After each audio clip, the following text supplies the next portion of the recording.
Hello and welcome back to Drug Diaries, the podcast where we explore the cutting-edge innovations and scientific breakthroughs shaping the future of healthcare. I'm your host Kaushik Trivedi, and today we are diving into an incredibly exciting area of medicine that could revolutionize how we treat one of the most severe health challenges, chronic liver disease.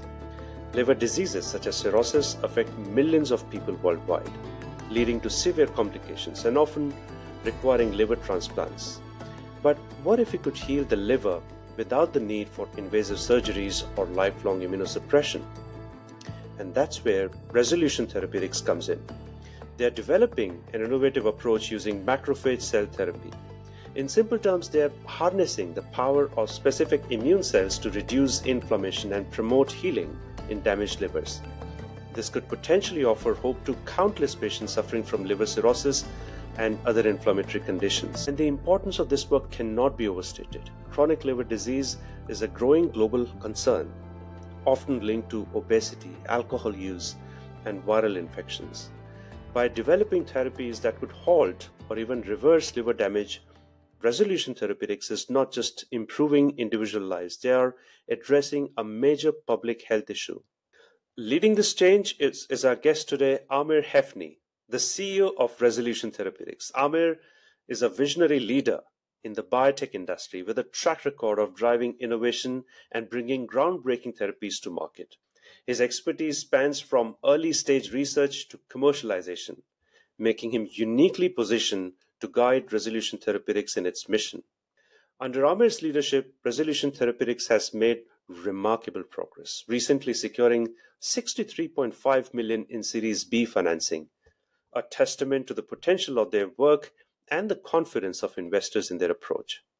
Amir's passion for improving patient outcomes, combined with his strategic acumen, has positioned Resolution Therapeutics as the cutting edge of cell therapy research. His insights into the challenges and opportunities in this field are sure to be enlightening for all of us. In this episode, we are going to explore how Amir and his team are pushing the boundaries of science, the challenges they've overcome, and the future of cell therapies in tackling liver disease. Amir, it's a pleasure to have you here on Drug Diaries. Welcome to the show. Thank you very much, Kaushik, and thank you for inviting me. Really good to see you and good to be here. Likewise. By the way, your intro was very flattering. I mean, I think I definitely can't take all that credit. I think as you know, especially in the field of biotech and more broadly cell therapy or cell therapy more broadly biotech, it takes an army to obviously bring medicine to patients, and it truly is massive team effort. Oh, rightly said, definitely.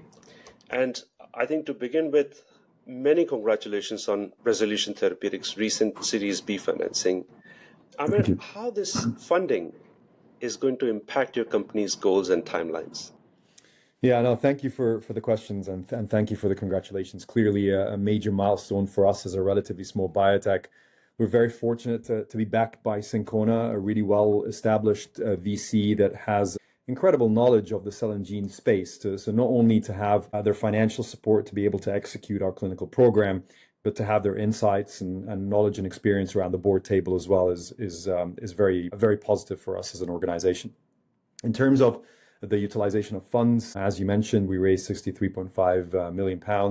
What that does is really allow us to do three things. One is be able to execute the clinical program. So we have our Emerald phase 1/2 study. As you mentioned right up front, this is engineered macrophage cell therapy, and we're looking to address a major unmet need in end-stage liver disease. So we're looking to bring this treatment to end-stage liver disease in a phase 1/2 study. And that study will, actually is as we speak, initiating in the UK and soon to follow in Spain. So that'll be a significant part of the funding. The second area that we're working on is, as you're aware, cell therapy and autologous cell therapy specifically involves, significant effort on the manufacturing side. So we're using some of these funds to really streamline and create a much more efficient manufacturing process that will allow us to bring down vein-to-vein time, which is important to get the treatment to patients as quickly as possible. And at the same time, of course, bring down the cost of manufacturing. And then the third area, which is we're very excited about and very optimistic, is being able to take this platform and this therapy beyond liver disease into other areas like chronic GVHD, for example, or lung fibrosis are a couple areas that we're looking at in the short term. So yeah, really excited to be able to execute on those three key priorities, and we're already kind of underway in making this happen. That's fantastic. Some really exciting times ahead. Indeed, absolutely. And I think, it's always very exciting. I had the pleasure of working in cell therapy now for a few years prior to joining Resolution. I led the cell and gene organization at Novartis and seen firsthand the tremendous impact that CAR-Ts as cell therapies had in the field of oncology, in lymphoma and leukemia and multiple myeloma. And I think to be able to bring such a transformative treatment to patients with end-stage liver disease will be something that myself and the whole Resolution team are very excited about, to really transform the outcomes for these patients. That's brilliant. And Amir, with the appointment of Paul Sekhri as chair, how do you see the company's leadership evolving? Yeah, no, we're obviously really, really happy to have Paul on board.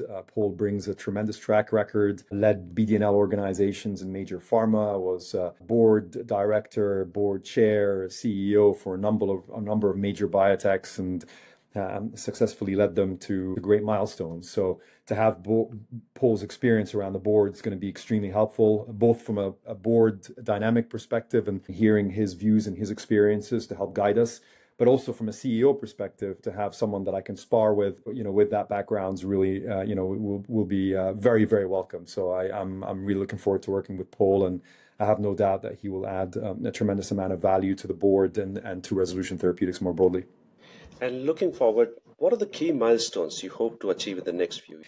Yeah, no, and Kaushik, thanks for the question. I think if I think about the next few years, we're, as we going into the clinic next few weeks, really, it's a really imminent milestone. Clearly, the first thing that we want to do is clear safety, and that's the number one priority, is to ensure patient safety in our clinical study. Once we've cleared safety, we then move ahead and really recruit at pace in the UK and Spain. We then look to get some interim analysis, potentially in the early part of 2026. I think we believe that this will replicate what we see from the data from the University of Edinburgh, from the MATCH phase 1, phase 2 study that showed tremendous transformative impact on patients with cirrhosis. In our case, we look to show a transformative impact on patients with end-stage liver disease, where really the only treatment option for these patients today is a liver transplant. So that will be a huge milestone for us, and I think that will accompany some preclinical data that we'll see in some of the other pipeline indications that I mentioned, and then I think that will be a very solid basis from which to move on. So really excited to kind of execute against these priorities and to bring them as quickly as possible. And diving into the science, can you explain the science behind macrophage cell therapy and its potential impact on inflammatory organ disease, particularly chronic liver disease? Yeah. So as you're aware, macrophages are immune cells. They're derived from monocytes, and monocytes differentiate into macrophages, and then they can differentiate into a spectrum of macrophages or different phenotypes of macrophages. At Resolution Therapeutics, we are 100% focused on what we call the regenerative macrophage, i.e. macrophages that are able to deliver anti-fibrotic and anti-inflammatory properties. So reduce the inflammation in the organ or the area in the body where the disease is affecting, reduce the inflammation, and then be able to resolve some of those fibrotic scar, prevent new fibrotic scars from being produced. And what that does allows the organ, in this case the liver, to regenerate and the patient to recover. So mechanistically, that's how the macrophages work. Now, we have already some great proof of principle data from the University of Edinburgh. University of Edinburgh conducted 2 clinical studies, a phase 1 and a phase 2 study. In the phase 2 study, it was a pretty substantial population, 26 patients treated and 24 in the control arm. And Professor Forbes et al.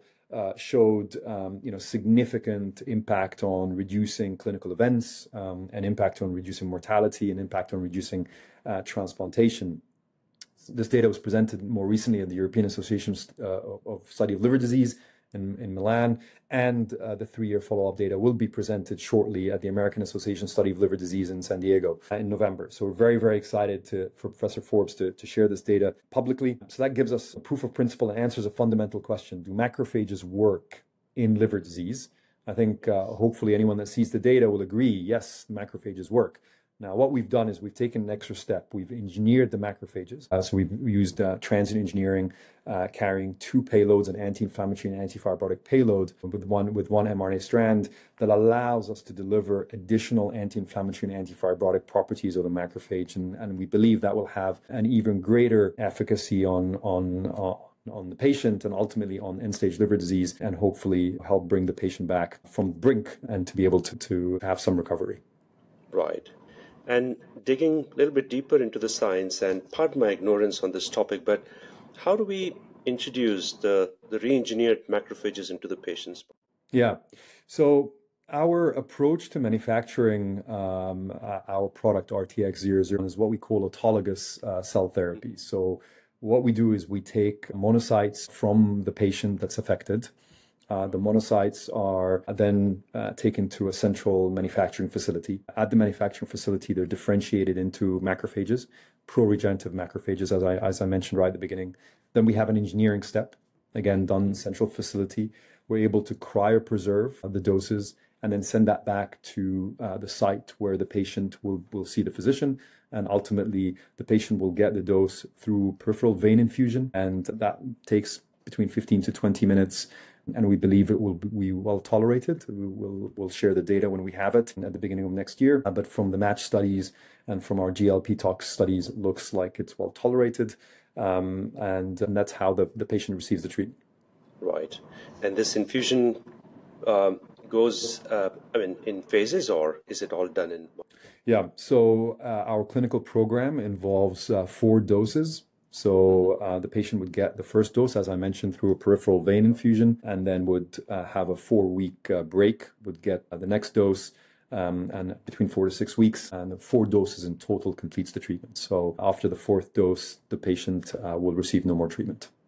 And our vision really is that the 4 doses creates a compounding effect, allows what we call a virtuous cycle, or what Professor Forbes calls a virtuous cycle, and allows the liver then to have that to restart its regenerative capability, and allow recovery, and ultimately the patient feels better. Right. Amir, although you did briefly mention about RTX-001 and the upcoming Emerald clinical trial, can you tell us a little bit more about these aspects? Yeah, so our clinical study, as I mentioned, we have, maybe before going into the Emerald study, maybe something to highlight is over the last year or so, over the last 13 months, we've undertaken our own natural history study. So what we call the Opal study. It started in end of September last year, started in the UK, and then we expanded the study to Spain, where we are looking to gather data from natural history to understand a number of key factors that patients go through in terms of their treatment journey, but also understand timing of events, what type of events happen, but also really importantly that really helped inform our final protocol for the Emerald study. As you know, this patient population suffers from, it's not well documented, there's relatively scarce data, specific data out there. So the Opal studies really allowed us to look into this patient population in more detail. Furthermore, in addition to informing our Emerald protocol, it's also allowed us to create an external control arm. So we've got a subpopulation from the Opal study that allows us to match with everything from inclusion-exclusion criteria and patient characteristics to have a control arm. And that's going to be the control arm for the Emerald study. And as I mentioned, the Emerald study is our interventional study. It starts at the end of this year. And we're looking to recruit around 25 patients in the study in the UK and Spain. And we estimate the completion or the primary analysis of the study at the end of 2026. And there was this one question that I was hoping to ask you, and I'm not sure if that's a relevant question, but we can discuss. And this question is, what inspired you to focus on macrophage therapy for treating end-stage liver disease? And I think my guess is because it's a mission of Resolution, and you are leading Resolution, so obviously that becomes your mission as well. Or is there a specific answer you have in mind? Yeah, I mean, I definitely don't take any credit for that work. It's Professor Stuart Forbes is a leading thought leader, a global leading thought leader in macrophage biology. Professor Forbes is professor of regenerative medicine at the University of Edinburgh. He's also a hepatologist as well, so he wears both hats, the kind of clinical hat and the research hat, and did a ton of work, and probably about 10 to 15 years worth of preclinical work showing how macrophages work in the liver across in vitro assays and in vivo models. He then took it to those two clinical studies that I mentioned that he led at the University of Edinburgh, the phase 1 study, dose finding, and then the phase 2 study. And I shared with you some of the remarkable results from that phase 2 study. So really, that formed a very solid foundation for the creation of Resolution Therapeutics, armed with that solid and robust scientific background. So that led to the creation of Resolution. And of course, we're continuing building on that work from Professor Forbes to bring regenerative medicine or regenerative macrophages to patients today with end-stage liver disease, and I hope in the future with other inflammatory and fibrotic diseases. Amir, you have a fantastic track record of working for some of the global large pharmaceutical companies, and you have experience in various therapeutic areas. And how do you think this experience influenced your approach at Resolution? Yeah, I think so. First of all, thank you. Appreciate the kind words. I think I've been very fortunate in my career to have had the opportunity of working across multiple disease areas. I was thinking about this the other day. I started my career in working in schizophrenia and bipolar disorder, and really learned a lot about the neuroscience aspects. I got an opportunity to work in diabetes and cardiovascular, and was very fortunate to work at the time when we were curing hepatitis C and to be part of the BMS team that launched 2 assets for hepatitis C patients and ultimately cure patients. Worked in oncology for quite a long time at BMS, at Ipsen, and at Novartis, and then obviously more recently cell therapy.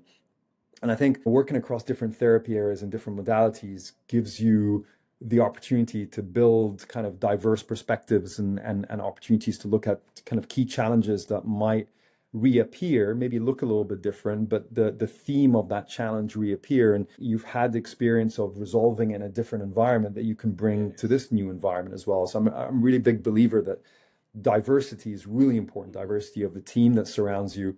One of my mentors always say to me, Amir, I always try to surround myself by people that are much smarter than me. And I think that's so true. I mean, if I look at my leadership team here at Resolution, have some super smart leaders with very diverse backgrounds, and I think that makes us much stronger as an organization. And the thing about cell therapy is really we're at the beginning of that journey, right? There's a number of cell therapies that are approved today on the market and are commercialized, but that's just the beginning of the cell therapy journey. And I think there's a lot that we need to learn. And for macrophage cell therapy specifically, we're one of the companies that are leading the path forward. And if you think about regenerative macrophage therapy, we are the leaders in the space. And with that comes challenges that you need to overcome, and having those diverse perspectives and diverse experiences around the table enables you to make more informed decisions. What do you see as the biggest challenge in translating your research into clinical application? Yes, as you know, with cell therapy, we're not looking, a small molecule or biologic. You have a very defined molecule with very defined drug targets that are well characterized. And I think with cell therapy, you have some well characterized elements of it, but you're also using an immune cell that has multi effects. And I think getting clarity and being able to clearly articulate mechanistically how the engineered macrophage is doing what they're doing, the engineering component as well as the macrophage component, is something that we are working really hard at. And we have with our research team, we have a comprehensive biomarker strategy in place for the Emerald study that will help answer these really important questions. I think the second area with cell therapy is manufacturing. We have a great manufacturing team on board.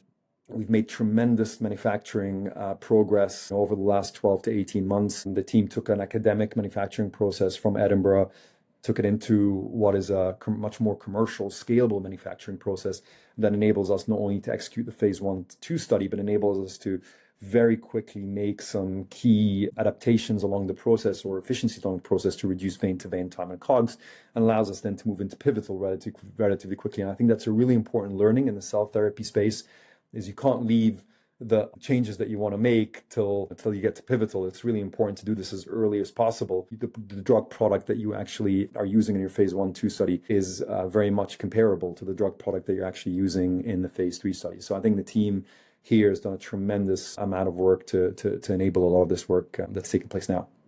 As Someone with experience in commercialization and strategic planning, what advice would you give to aspiring biotech entrepreneurs?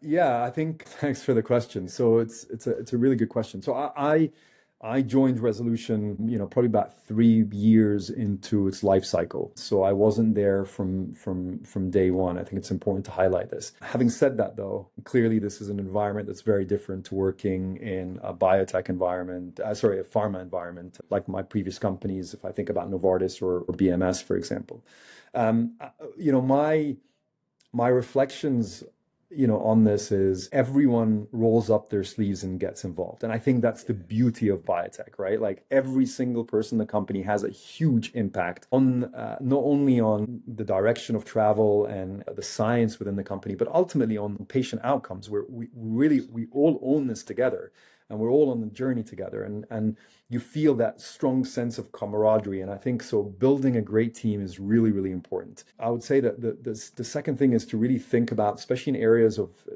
involving ATMPs, I think, thinking about commercialization, although really far down the road, thinking backwards, kind of thinking with the end in mind, like what are some of the things that you need to think about today to build into programs today that are going to be so critical, whether it's from a payer lens, whether it's from a cost of goods lens, a pricing perspective, patient access, and so on. I think those things can be thought about really early and incorporated into even phase 1, 2 programs. And that's some of the things that we're trying to do today. So by the time we get to pivotal, we've got a lot of data that can help inform not only our pivotal protocol, our pricing strategy, market access strategy, and so on. So I think those are some of the areas. And of course, the third, and I've already touched on this to great extent, is the importance of ensuring that your manufacturing is ready for your pivotal program and commercialization. Those comparability studies are well thought through as well. So I think that's really important. Another thing to think about is regulatory engagement. So I think what I've observed in the UK with MHRA, in Spain with CTIS, and in the US with the FDA is a real strong willingness to find solutions and to help support companies. And I think in the ATMP space, especially when you're entering an area where there isn't much data, no one's done this before, we've received some really great advice that's really helped us, kind of better define our clinical program and our overall development strategy. So I think that's really important as well. And how do you envision the future of cell therapy in treating inflammatory conditions?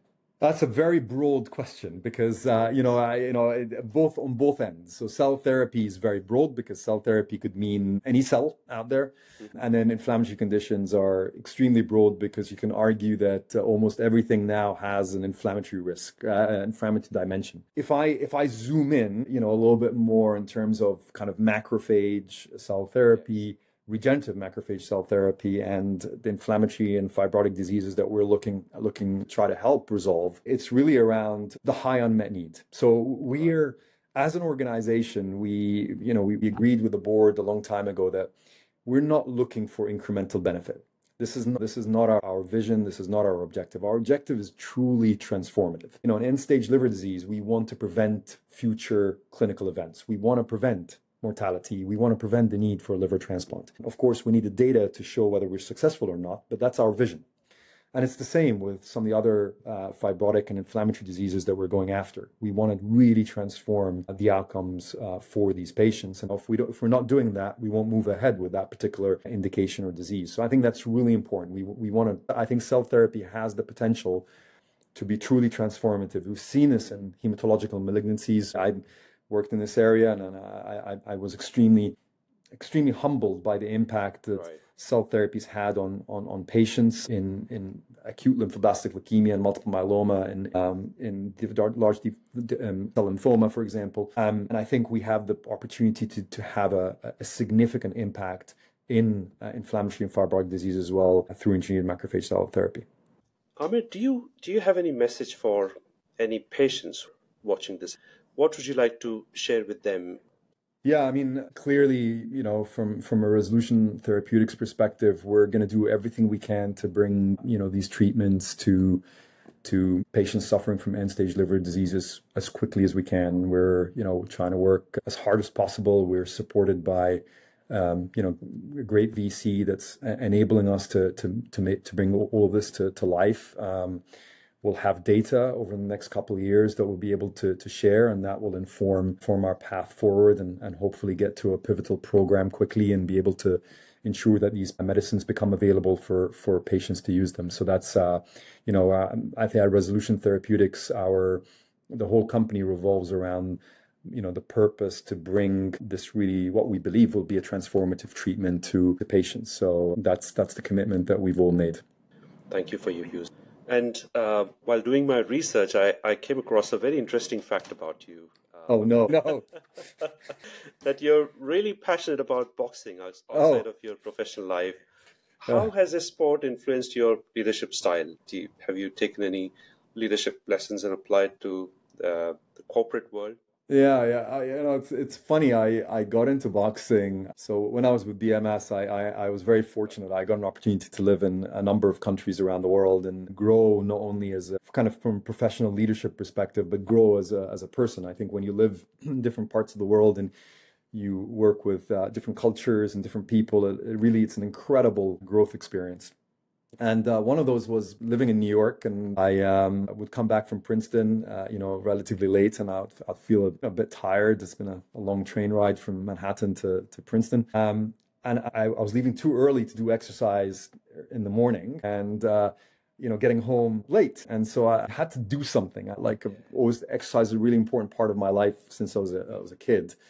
And so I one day I was walking back to my apartment in Manhattan. I walked past this boxing club and I heard a lot of noise and there was a lot of people in there, a lot of amazing energy. Just walking past, I felt energized. So I was like, next day I took my gym bag with me, and on my way back home I popped in, and I was just a really great really just great exercise. It's an incredible mix of aerobic and anaerobic exercise together. You do an hour of boxing and it's just a phenomenal feeling afterwards. You feel great. So for me, it's not necessarily about, punching someone in the face. It's much more around the really good physical and mental, exercise that you get with doing boxing. And yes, clearly I take a lot of lessons from boxing. I think, when I'm sparring, if I lose focus, I'm not going to last very long. So, being really, really focused, in that hour, I think of nothing else. I think, around, what is my next move in the context of the boxing? How am I going to defend myself? And I think, that kind of, laser focus is a key learning. The other one is, you get hit, you get up again. Yes. And I think, there's, I don't know whether I learned that in cell therapy or I learned that in boxing, because in cell therapy, you get hit a lot and you've got to get up and be fresh and get ready to run and make it happen. And boxing is the same thing, right? You get hit, you take it on the chin, you kind of get up and you carry on again. So I think there's some good similarities there as well, but a great form of exercise. Wow, that was a brilliant answer. I'm really inspired by your passion for boxing and for fitness, and it's really inspiring to see that despite having so many pressing work commitments, you're able to take time off for fitness and for your pursuing your other passions. That's really inspiring. It's so important, right? Like you're a healthy body and a healthy mind, you can do a lot, and I think that's really important. And I think I would recommend to anyone to find the time to do exercise. It's sometimes, I have to admit, I get into so many things on, this gets deprioritized, and I now get into the habit of blocking my calendar and saying, like, this hour is a protected hour. It could be early in the morning, could be in the evening, but it's a protected hour that I really, I think my family, I think for them, it's really important that I do exercise, and I think at work as well. So I think to have that hour protected is really important. Yeah, I think that's an area in my life where I'm still trying to strike that balance, because my approach is all or nothing. So that's where I tend to slip into my complacency, and life takes over. You have got priorities that take precedence sometimes, but being able to take time out for your fitness is really important. Don't get me wrong, Kaushik. There are mornings where I'm like, I've got my, it's dark outside. Everyone's asleep at home. I've got my gym bag around me. I'm cold. I'm like, what am I doing? And but then, it's amazing. Afterwards, when I'm on the way home, I'm like, hey, this is good morning, everyone. I don't think my family liked that very much early in the morning, but you feel really energized afterwards. I think sometimes protecting the time, getting there can be the most difficult, but then afterwards, you feel you're on top of the world. Wow, this is so energizing, and this has given me my new dose of motivation to start again tomorrow morning. Kaushik, let's meet up. I'll take you boxing. Yeah, all right. I'm up for it. And that brings us to the end of our today's episode. What an energizing conversation, Amir. Your passion, your energy is contagious. Thank you. And it has been an absolute pleasure having you on the show. Thank you so much for sharing your insights and walking us through the exciting journey of Resolution Therapeutics. And your leadership and your passion for innovation and your dedication to creating life-changing therapies is inspiring. And I'm sure our listeners, especially those in the biotech and healthcare spaces, have gained a lot of valuable insights today. Thank you, Kaushik. And on behalf of myself and our audience, I want to express my gratitude for your time and for sharing your valuable insights. And we wish you and the team at Resolution Therapeutics continued success at your work towards your mission of improving patient outcomes. Thank you very much, Kaushik. Appreciate being here with you on the podcast. Wish you as well, all the best. So keep on doing what you're doing. Thank you very much. Take care. Lovely speaking to you. Thanks. Bye-bye.